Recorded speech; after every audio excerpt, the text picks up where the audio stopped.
Hi everyone, today we'll talk about how to fix or how to solve going out on Telegram. To know how to fix or how to solve going out on Telegram app, you should just go to settings. Here you can click apps, default apps, app settings.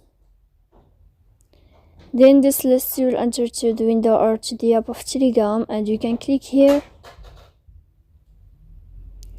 Then this page of app info, you click on first stop and you can click OK. Here we'll enter to the window of storage. Then you can click clear cache. Then you can turn off your Wi-Fi. And you can wait a moment to turn on your Wi-Fi again. So please don't forget to support us by like and subscribe. See you next time in another video and thank you for watching.